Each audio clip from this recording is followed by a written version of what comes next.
This is the video tutorial for the Happy Days Chester lined tote bag.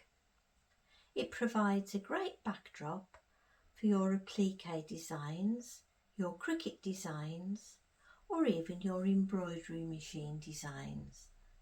And this is how we make it. You'll need 2 contrasting fabrics, one for the outer and one for the lining. And this is how we make it. We'll start by making the lining. Place your 2 lining fabrics right sides together, so pretty side to pretty side. Line up all the sides and edges and add some clips. I've added all my clips and I'm going to take it over the sewing machine, and I'm going to use a 1/2 inch seam allowance starting at the top all the way around. Take your time around the curve and stop, and we're leaving a 10 centimetre gap for turning. Start again around the next corner and back up and stop.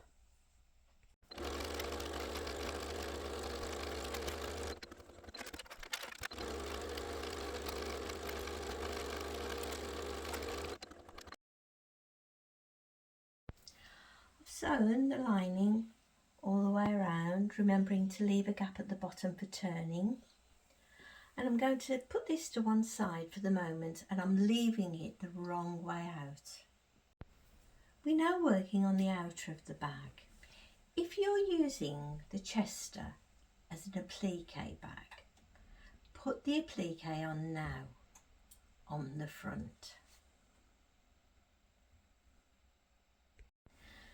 Once you've added your applique, if that's what you're doing, place your 2 fabrics right sides together. So this side would have your applique on and this would be the back of your bag. If you are using pattern fabric, for instance, it would be pretty side to pretty side. I'm using plain, so it's a bit more difficult to see. Line up all your sides and edges, and as we did for the lining, add some clips. I've added my clips, and as I did before, I'm going to take it over the sewing machine, 1/2 inch seam allowance, and sew all the way around. No gap this time. Take your time around the curves, around this curve, and then back up to the top.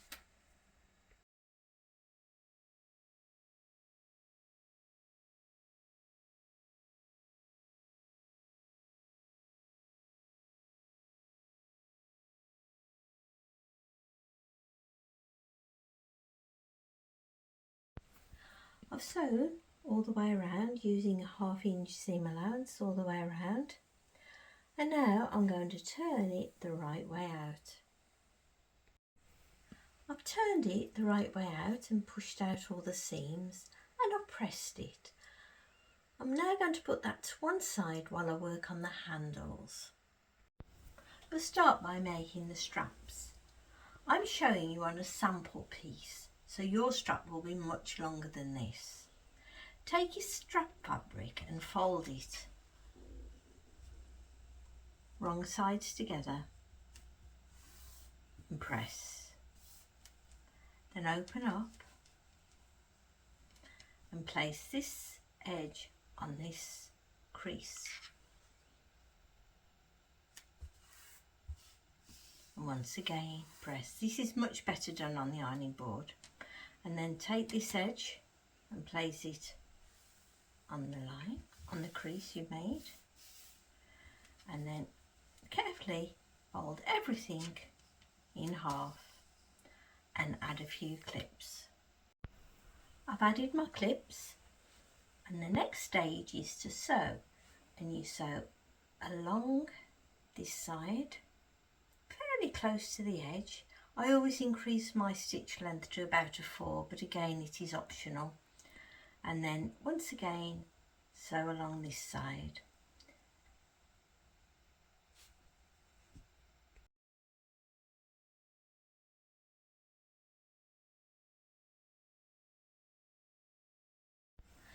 These are my actual straps. all finished, and I'm now going to attach them to the outer of my bag. Place the outer of your bag, which is now turned the right way around, and measure 5 centimetres from this edge and make a mark. Measure 5 centimetres in on the other side and draw a line, and that's both my lines drawn at the top of my bag.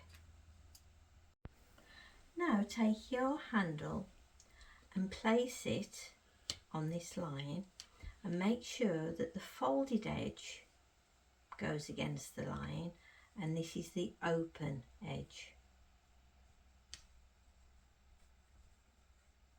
And add a clip, and remember you're only doing it to the one side, not all the way through. Now take the other end and once again the folded edge place on your line. So this side is your open side, and once again add a clip, and remember we're only clipping on the one side of fabric.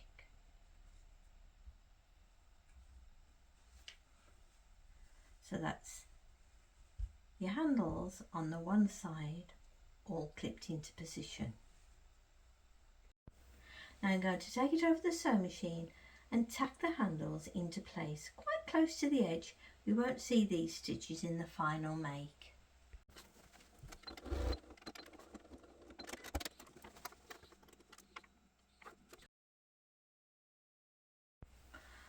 I've tacked my handles into place, so it's just gone through the one side of fabric, and it is right that the handles face down. It might look a bit odd if you haven't put handles on before, but trust me, it'll all work out in the end.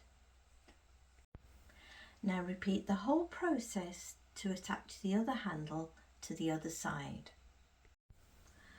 I've tacked my handles into place, and now we're going to join everything together. With the lining that we made earlier, which is still turned the wrong way out, we're going to put this outer inside this lining. I've put the outer inside the lining, and I've made sure that the handles are inside as well, facing down. And now I'm going to line this top edge and this top edge together, matching up the side seams at the same time. I've turned it round so you can see a bit clearer. I've placed the outer inside the lining, and I've ensured that the sides seams match up. I've added clips, and I've also ensured that this top edge lines up all the way around. And now I'm going to take it over the sewing machine and sew all the way around using a 1/2 inch seam allowance, joining the outer to the lining.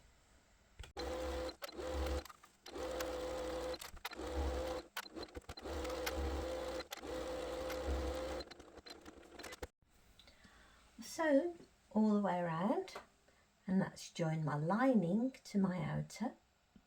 I'm now going to turn it the right way out by pulling through the gap I left.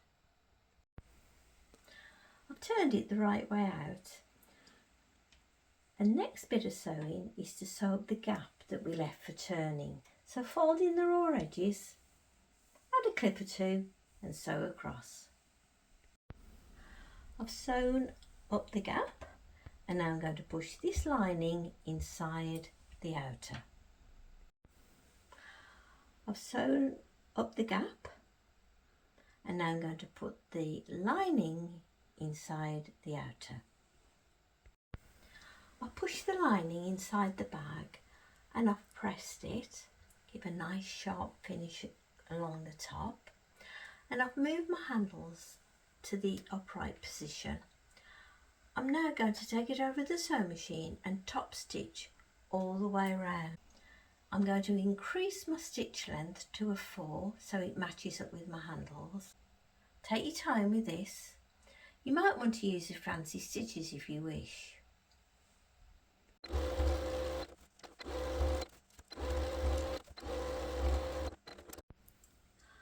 top stitched all the way around.